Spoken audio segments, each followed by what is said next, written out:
بسم الله الرحمن الرحيم.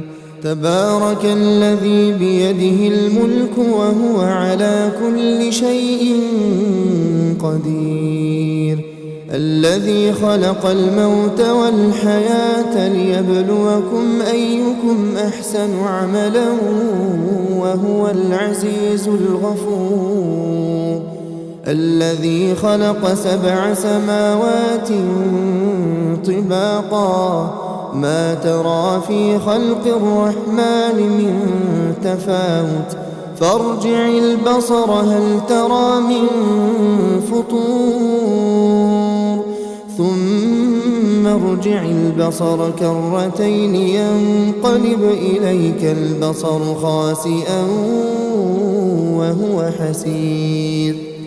ولقد زينا السماء الدنيا بمصابيح وجعلناها رجوما للشياطين وأعتدنا لهم عذاب السعير. وللذين كفروا بربهم عذاب جهنم وبئس المصير. إذا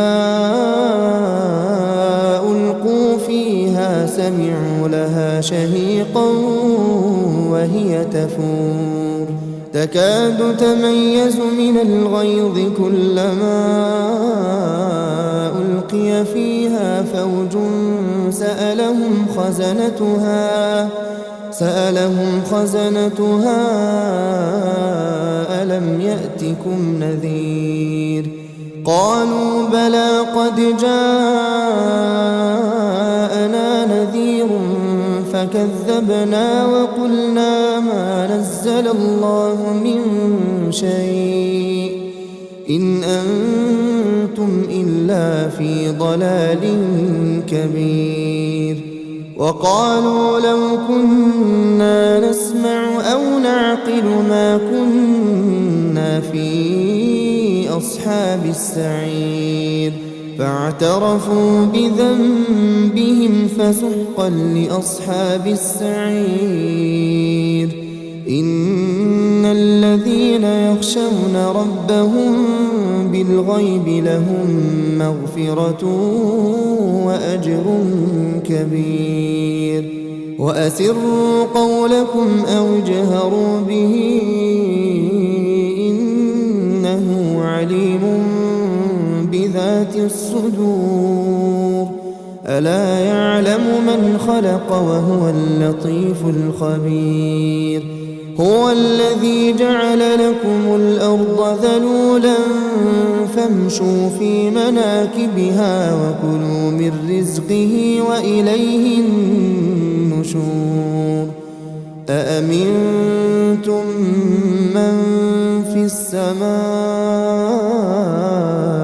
أن يخسف بكم الأرض فإذا هي تمور أم أمنتم من في السماء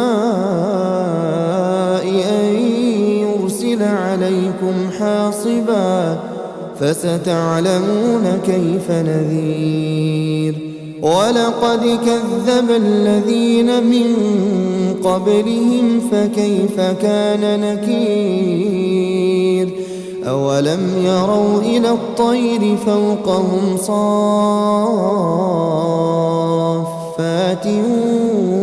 ويقبضن ما يمسكهن إلا الرحمن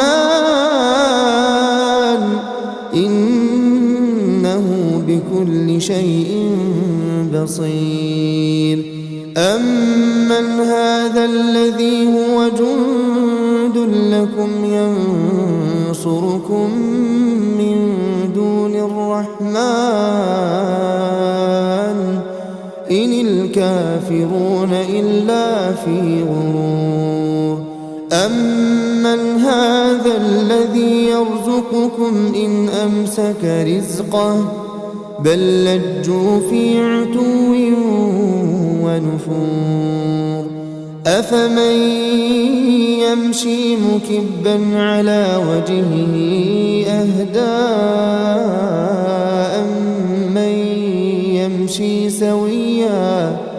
أمن يمشي سويا على صراط مستقيم قل هو الذي أنشأكم وجعل لكم السمع والأبصار والأفئدة قليلا ما تشكرون قل هو الذي ذرأكم في الأرض وإليه تحشرون ويقولون متى هذا الوعد إن كنتم صادقين قل إنما العلم عند الله وإنما أنا نذير مبين فلما رأوه زلفة سيئت وجوه الذين كفروا وقيل هذا الذي كنتم به تدعون قل أرأيتم إن أهلكني الله ومن معي أو رحمنا فمن يجير الكافرين من عذاب أليم قل هو الرحمن آمنا به وعليه توكلنا فستعلمون من هو في ضلال مبين قل أرأيتم إن أصبح ماؤكم غورا فمن يأتيكم بماء